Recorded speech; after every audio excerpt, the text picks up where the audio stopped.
Welcome to the Minimalist CEO podcast with Nate Lindquist.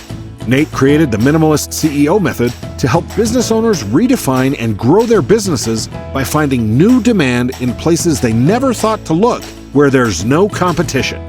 By following his opposite thinking strategy, Nate's coaching clients have grown their business up to 40% in just 2 months and created tens of millions of dollars in revenue.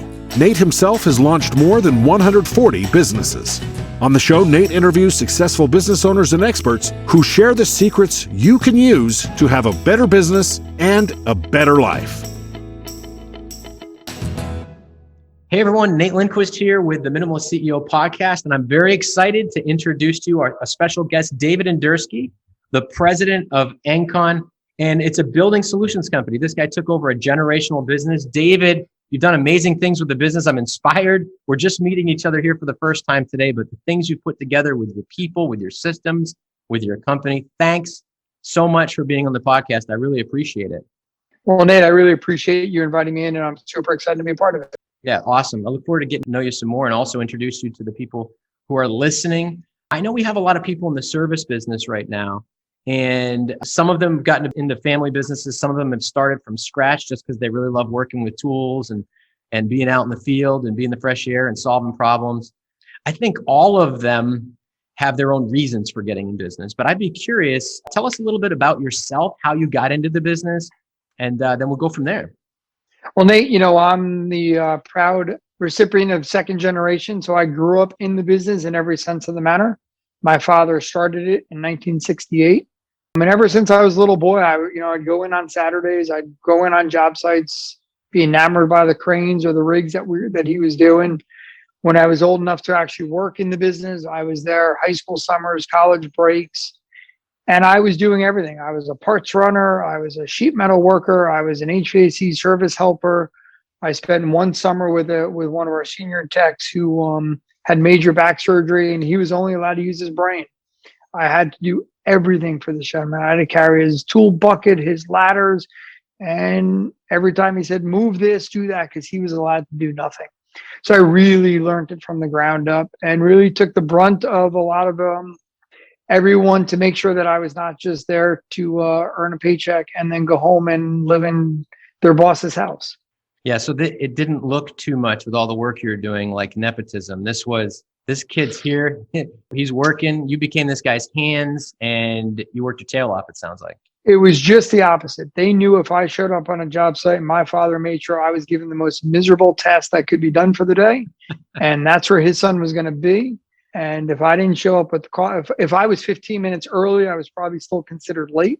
So no, I was given no, nepotism did not exist. And they made sure they all put me through the ringer. Wow.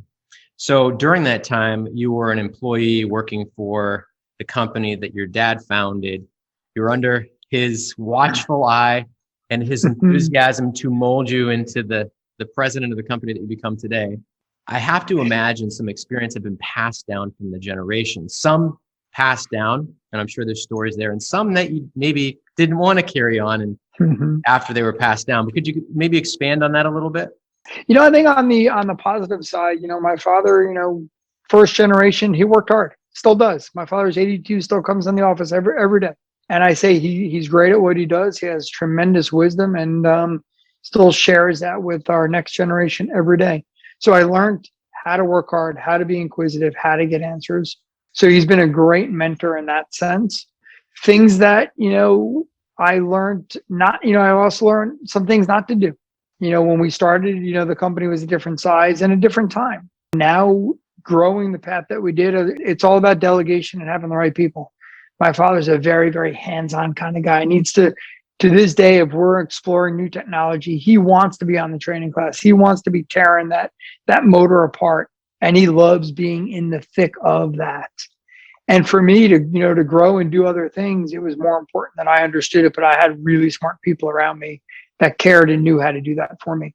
Okay, so you were able to look at the business as a set of systems, not have to put everything on your shoulders, and maybe not have to be involved in every project, maybe not to be involved in every decision. And so that was a pretty big shift for you? 100%. We were a very, very, we were a small group, and like a lot of businesses, we ebbed and flowed in the early 90s. When I really came on full time in call it 92, 93, we were in the undergoings of some pretty bad business turmoil. So everything that they didn't teach you in accounting school that you really needed to know, I really learned the hard way from estimating and, more about whip sheets and accounting practices and how bad accounting could really cost you things. And, you could have a lot of cash in the bank, but really be overbilled and really be in a bad position very quickly and not even know that. Yeah. So I learned some very, very tough, very valuable lessons very early in my career that were difficult to survive through. Yeah. I'd love it if you could expand on that, maybe give an example, and for our listeners, I think about some of the conversations I've had recently with their businesses and with the leaders in the organizations. It seems like there are some fine tuning, some foundational pieces in a business, say that's at the $5 to $10 million level, where the owner has to stop thinking, or the leader of the company has to stop thinking about every initiative and move over into a systems mindset. So what do you think you could share with that, just to help those listeners? Oh, absolutely. And at 5 million, everybody, everything. You probably know the spouse and the children's names of all your employees, maybe even go to all their backyard barbecues. You reach a point, or at least I reached a point where that's starting to change.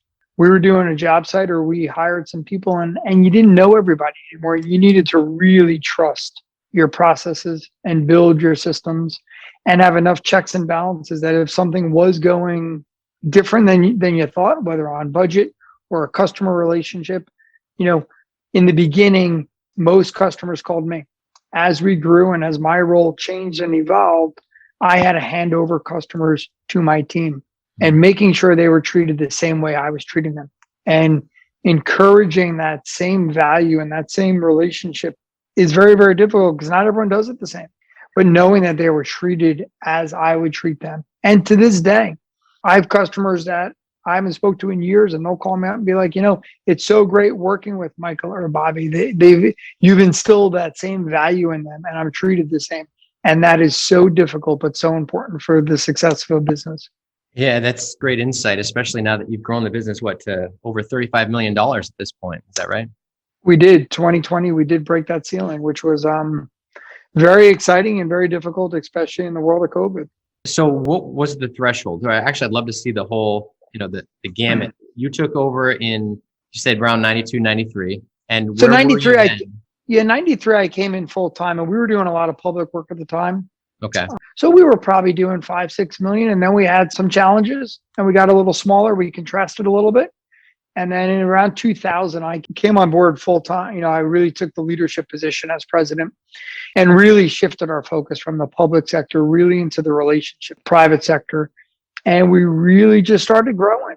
We got some new talent. We got some young, hungry people.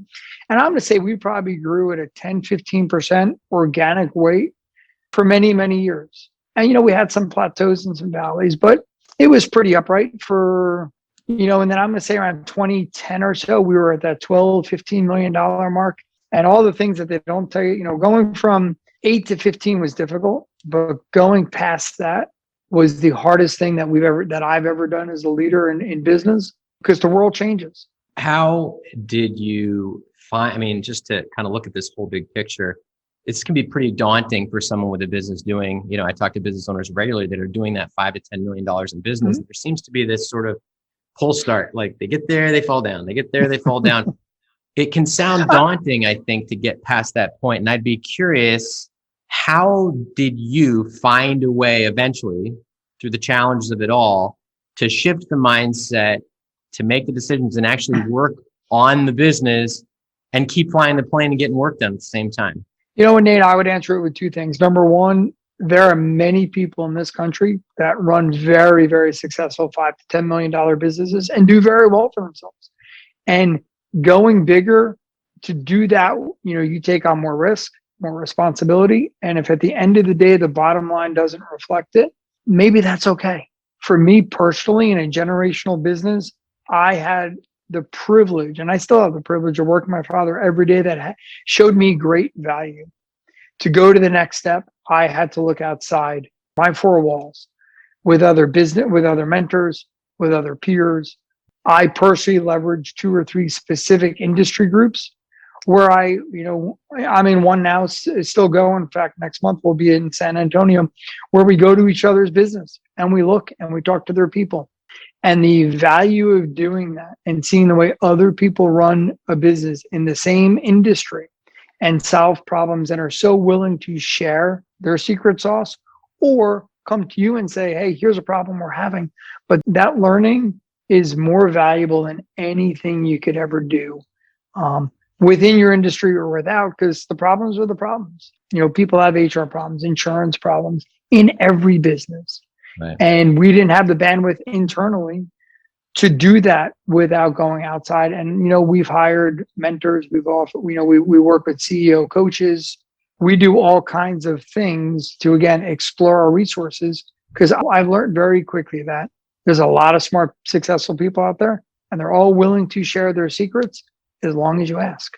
Yep. And as a CEO mentor and advisor myself, I can tell you that there's a lot of companies that get to those transitions that you're talking about and they don't ask, or they wait until it's too late. And I use the expression, the wheel's round, it's round, it works really, really well. And if you're having a problem with, in my industry with hiring young talent or training, or I can call up dozens of peers across the country and say, hey, here's a problem we're having. And I'll get 10 answers. 2 or 3 of them may not work for me, but all it takes is one new great idea. And it's like, that was so simple. Why didn't I think of that? Right. But again, why, check your ego, talk to people, because they're all great, and you'll learn things, and you'll learn what not to do as well. Hey, that would never work for me. I care more about, some people put profits over performance. That's not our thing. We've got to not realize that the margins we were expecting because something went wrong or we didn't meet the customer's expectations. That's got to come first. Nate, all we have is our reputation. Nothing else matters. Yeah. And there are other, so you may have a conversation with someone and you could check off the box, say, that's not what I want to be. And that's okay. That's learning too. Oh yeah, for sure. I mean, again, in the turnaround space, what I find is a lot of people want to save a business they don't want. And you find out, like, part of the problem you have here is this isn't a business you're interested in growing. Let's find something that you do want to grow. And that leads me to something I want to switch gears a little bit if I can. One of the big points of the Minimalist CEO in this podcast is to explore the role. We talk about following your calling, actually taking action to pursue your calling, to allow it to bubble up and make that a guiding force. However you're going to build a business, however you're going to design your life. What I found, again, and I'm curious if you're seeing this, if you're missing the piece of this is how I want to solve problems, this is how I know I can save people, this is how I know I can help people, this is where I know I can make a difference in a way that's beyond the business, bigger than the business. What role in the success of your business has your calling to help other people and your calling, the whispers that said, hey, this is who you can be? What did that play for you in the process? So, first of all, I grew up solving problems. I grew up playing a lot of chess. I grew up with Rubik's Cube and all those things. So I always welcomed the challenge of thinking outside the box. To this day, I'm not on the job sites. I'm not solving those problems on an everyday basis anymore, but solving the problems within the business and how we can grow or how we expand or how we solve has always been something that is a passion for me. But then, I wake up and say, how do we give something back? Life's been good to us. I think as being a good corporate citizen in our community is how we engage with our, especially in these times, in a whole host of different passionable things. And there's a lot that are passionate to me. And I encourage my team, if they have a reason, a belief, a youth, something, or someone in their family that's struggling, bring it to the table. Let's see how we can solve that problem. Let's see how we solve it. Our team, we're now 140 people strong. Wow. Someone's got something going on in their home life. Someone's got someone sick. Someone needs, let's rally behind that. And, recently with COVID, we had one of our senior techs out for about a month. They figured they were buying him meals. People were cooking for him. Someone was picking up his medicine. I think that's great. Isn't that great to have someone who's living alone, but been a great employee for 42 years with us? And it's how do we help them? How do we solve that problem? Again, whether it's on the job site, whether it's in the business, or we just take care of our people. So what would you say then to the business owner who's going through the motions? who's getting up every day. Hey, this is what I built. I guess I'd better just get to work. I bet, better go and make sure I solve, react to the emergencies. What would you say to that business owner who's hearing this right now? I think burnout comes very quickly. Doing that grind every day for no reason will burn you out both physically and mentally. And it's not a healthy way to live, fine. And there's a lot of things that you could, just change maybe your market sector a little bit, change the people you work with. We started a thing a bunch of years ago as we were growing saying, hey, maybe we don't need top line growth. Maybe we just find the people we don't want to work with anymore because our business proposition is different. They only want the cheapest rate, and that's fine. That works for some, but didn't work for us anymore. So the quality of our relationship, and when you start working with people you like and you trust and value your partners, it makes it a really fun, cool place to work. I was at a meeting this morning and he was referred through a very good friend of ours. And it was incredibly positive for him to tell us what he's heard about things we've done in our community. And that is a relationship I'd be willing to invest in and partner with this group every day of the week. Now, if he called me up and said, we heard you're the cheapest and you're the dirtiest and, that's what we want, I'd be like, you know what? That's probably not the right fit for us anymore. And that's okay too. Yeah, you focus on what's essential. It sounds like if you build some really strong roots in a culture where not only do you understand what your calling is, but your organization demonstrates that through its giving and its outreach and the way it chooses its clients. Nate, it's very challenging now when I walk into a meeting and I'm hearing that we're a sales meeting and they're saying we're not going to work for I'm like, what do you mean we're not going to work for? And they say, yeah, because our core values are this and and it's like, all right, it sounds like you guys thought it through and continue. But instilling that is a constant nurturing. We bring new people on and we didn't talk about it, but a huge concern for me is our culture and not being able to get our teams together. We normally do a lot of company events. They've obviously all been on hold and it's not the same on Zoom, but getting everyone together so they meet, they learn, and they have that familiarity with each other in a setting when they understand this is the mission of the company.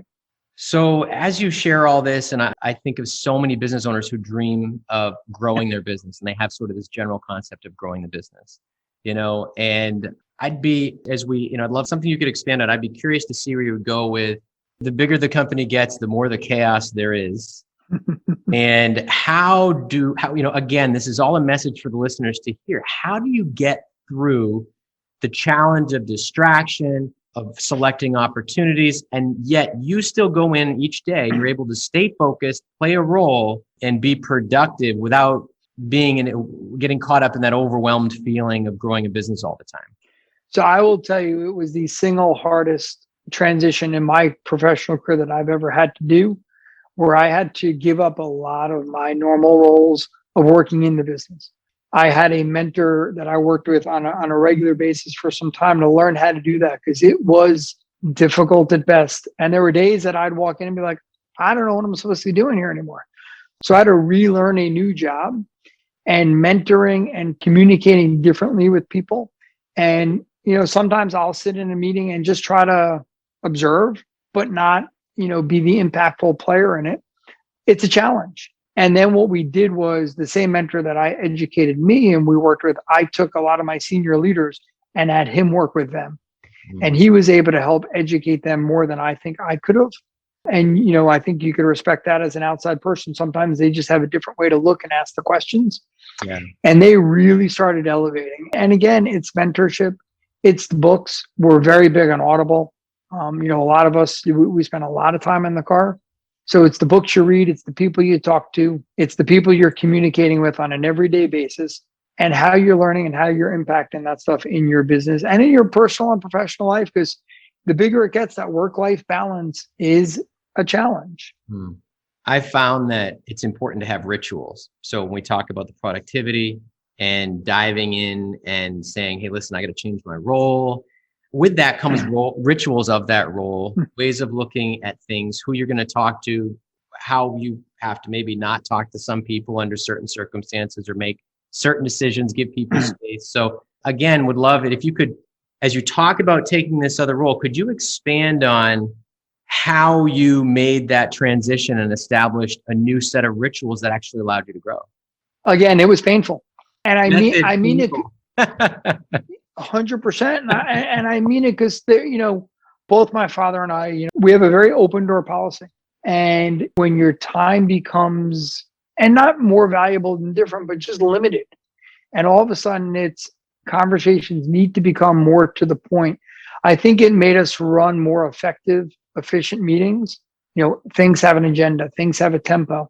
We're not spending 15, 20 minutes at the beginning where the ritual used to be, hey, come in, everyone talks about now we've got we come in, and when we do certain meetings, people come in, they do best practice. Hey, what was the best thing that happened to you last week? What was the worst thing that happened to you personally, professionally? It helps keep the human element involved in the business, keeps us interconnected, but does it in a very streamlined manner where it's not feeling so forced and so out of content. And everyone knows that they're expected to share. But for me personally, when my goal this year, and hopefully it'll happen with COVID, is that I can start taking people out to, people that I normally wouldn't spend as much time with. Hey, let's go grab a cup of coffee. Let's get out of the building and talk for 10 minutes. What's going on? What's good? What's bad in your, talk to me. And the more connected I could feel on that level, I think the better it is for everybody. We've had people that are on board that I was not involved in their interviews. So I just don't know them. And likewise, they don't know me. So how do they know my values, or how do they know my cores or my roots of where I want to see the organization go if we don't know each other and we can't communicate outside of work?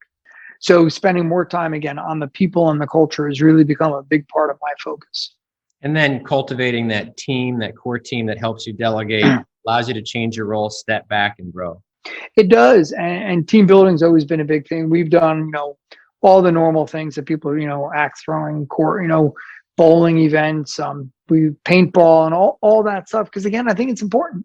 And I think it's important to do that stuff with spouses. And, we normally have a family picnic where the kids are coming. And it's great that the kids know each other. And, we give out all the ENCON swag. And it's great that they're proud wearing it. We did a rebranding campaign recently where our vans, you cannot miss them.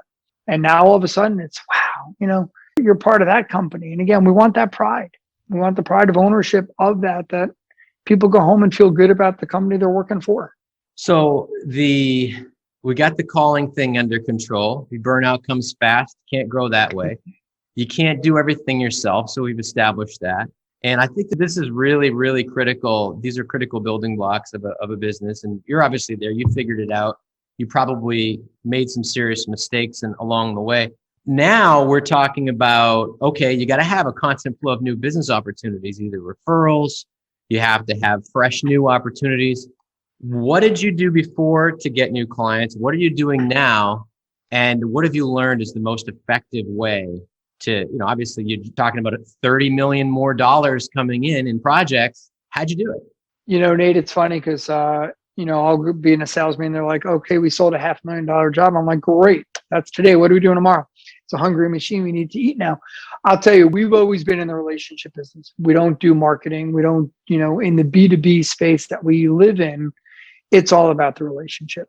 It's all about making sure our customers are happy and satisfied and asking them, did we do a good job for you on that service repair or that build out or that other? Yes, great. Do you have any other friends? Do you know anyone else that owns a building that you could refer us to?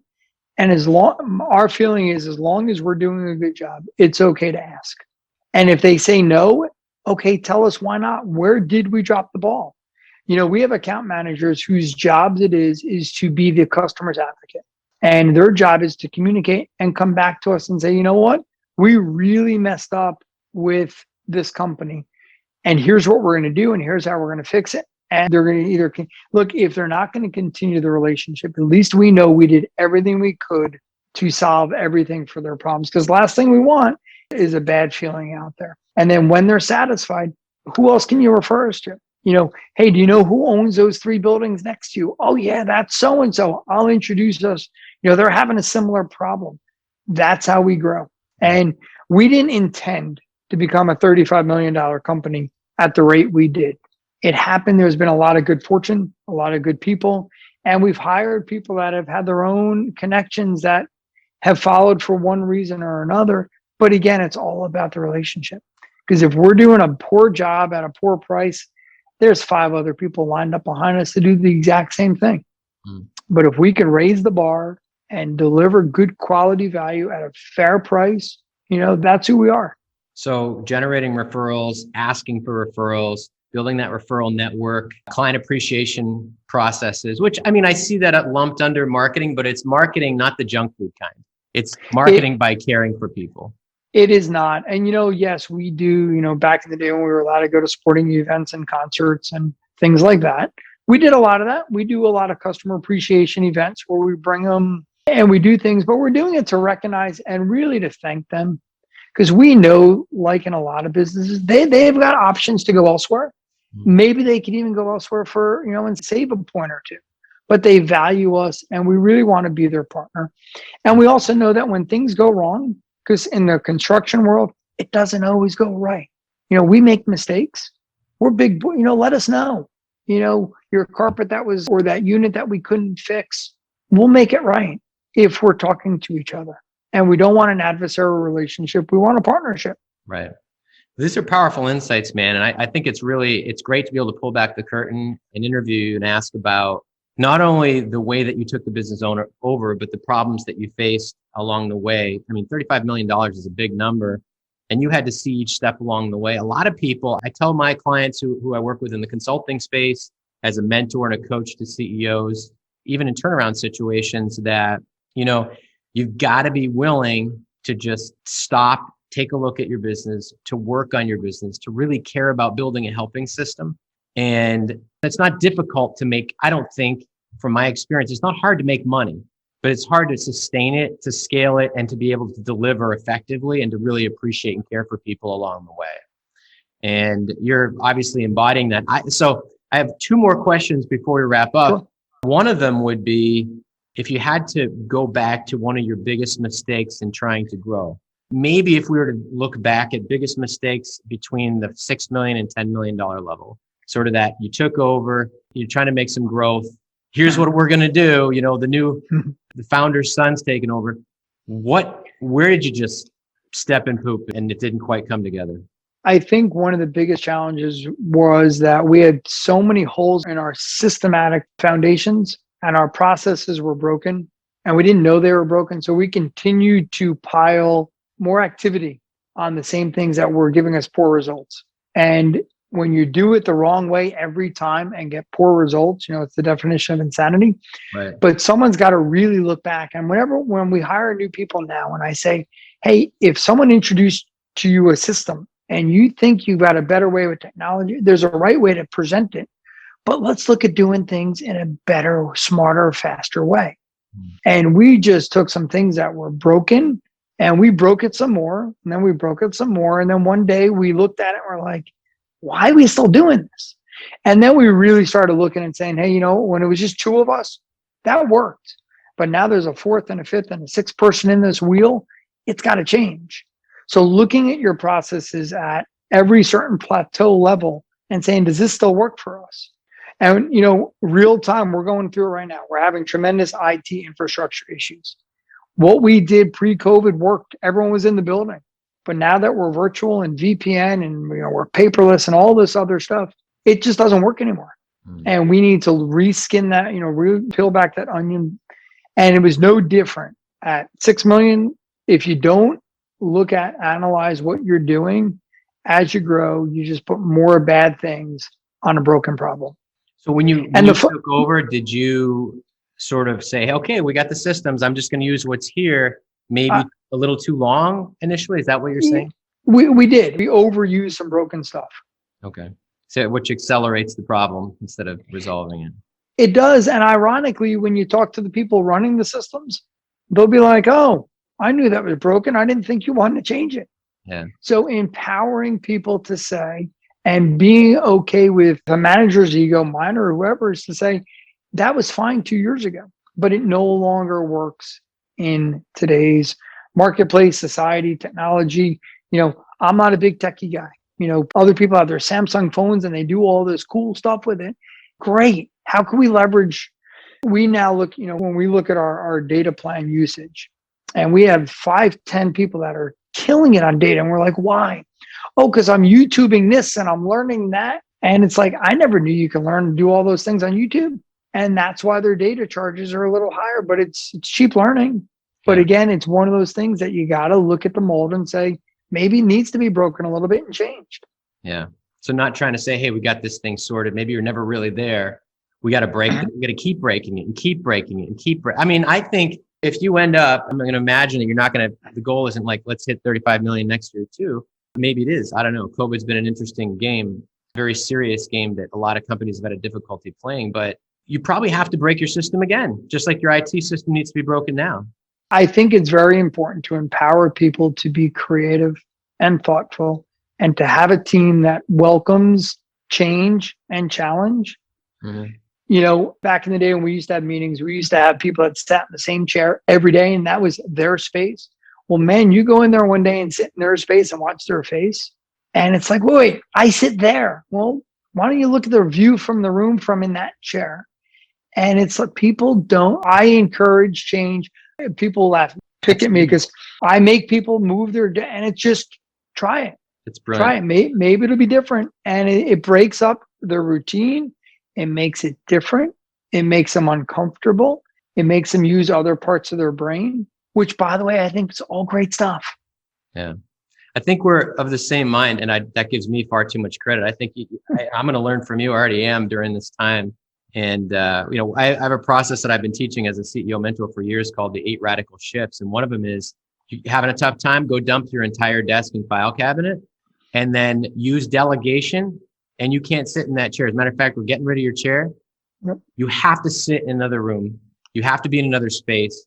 As a matter of fact, there has to be a 3-day period where you drive by your office and try to communicate with people in the building how you'd like to see things happen. So when you come back, you're no longer in that space with that point of view. And it's been amazing to see. So hearing you say that from your perspective is huge. You're doing some brilliant stuff, man. It really, know, Nate, one other thing you talked, what have I learned along the way? And I think it's for people to really value their PTO. We had during COVID, so many people that didn't use it.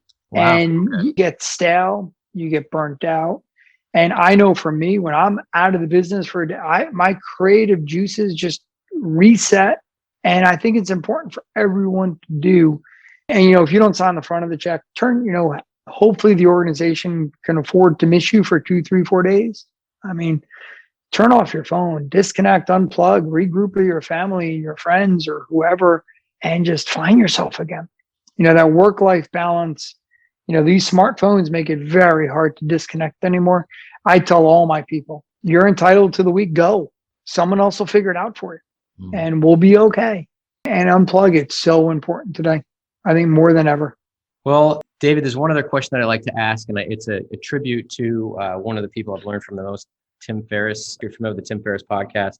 And he asks the question, which I just love this question like crazy, so I'm just going to ask it. Mm-hmm. I think he also put it in Tribe of Mentors. But if there was a billboard that you could put in one of the most prominent spots, and you could put one message on it, it doesn't have to be business related, just whatever. What would you put on billboard if you could? Oh, wow. That's a tough one. Would this be about a personal message or professional message or just it's a your message? Call, man. This is your call. It's your gig. I think the real message is just do the right thing. I think the world and workplace, the home place would be such a better world if people just did the right thing and, just as simple as that, whatever that is to you. But if it looks wrong and feels wrong, just don't do it. Yeah. And it's back to basic human nature of how we care for each other as people, as a society, and and all the times that we're going through. Just listen, be good to everyone around you.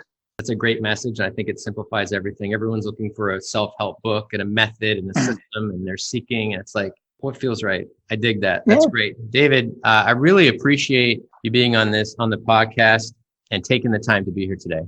Well, Nate, thank you for having me, and I really enjoyed it. Awesome. Again, everyone, this is Nate Lindquist with the Minimalist CEO podcast. We just had a wonderful interview with David Indursky, the president of ENCON. He's has amazing set of business solutions. He took over the company. If you're catching the end of this, go back and listen to the whole thing. And there's insights for business owners all the way across the board. David, again, thank you very much for the interview.